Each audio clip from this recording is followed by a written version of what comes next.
जुमले जाया ना करे। और मैं क्या पैसे तो लाए दे सन और लीबिया के उस जवान ने पैसे लगे दे ने।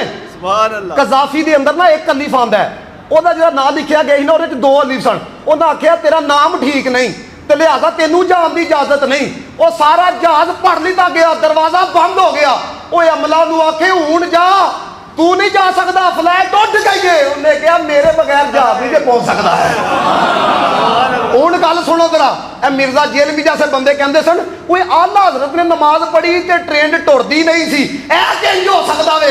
और मैं क्या तेनू रब ने बहा छड़िया, जे असी चाहिए तो जहाज उड्डिया भी वापस लिया सकते हैं। अल्लाह अकबर,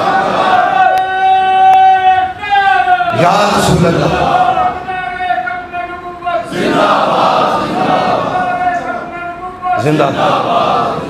तवज्जो है अजे। अल्लामा इब्ने जोजी रहमत देखो ना, सारे उन्होंने आखन वो जा टुर जा वापस टुर जा। उन्हें क्या अच्छा हुण अगली गल सुनो, वो पहली दफ़ा फनी खराबी हुई, जहाज आया यह तो हुण सारे दुनिया ने वहाया ना। वो दूजी दफ़ा खराबी हुई, हुण तुसीं अंदाज़ा करो ना चेहरे ते ओहदे दाड़ी ना सिर ते टोपी,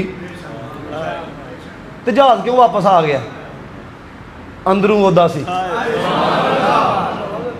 हाय हाय, दूजी दफ़ा जहाज फिर उड़ गया।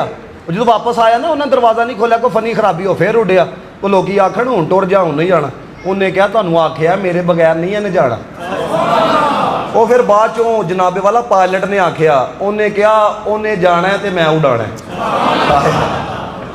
तो लोग कहते हैं सारा कुछ पैसा ही है। तो मैं कहा पैसा तो रह गया एयरपोर्ट के उत्ते ही, तो उन्होंने चढ़ाया किन्ने वे? उन्होंने रब ने बुलाया था। अल्लामा इब्ने जोजी ने ना एक गल लिखी, वो अल्लाह के बंदे हो कोई ज़ोक अपने अंदर रखो, तरला पाया करो या अल्लाह अज ते भी बुला। हुण साडियां दुआवां च किन्ना को अज रह गया दसो। अल्लामा इब्ने जोजी कहते हैं बंदा सी 3 साल तक उन्हें तरला पाया, पैसे पूहे कोई नहीं सन, देखो तरला उन्हें पाया या अल्लाह मैं अज करना, या अल्लाह मैं अज करना। वो चौथा साल आया, देखो 3 साल तरला पा के ना मायूस नहीं होया। इत्थे लोग 3 दिन बाद ही कहते हैं लामा साहब आपने वजीफा बताया था, वो किया तो काम कुछ नहीं होया, एडा काला पै गया।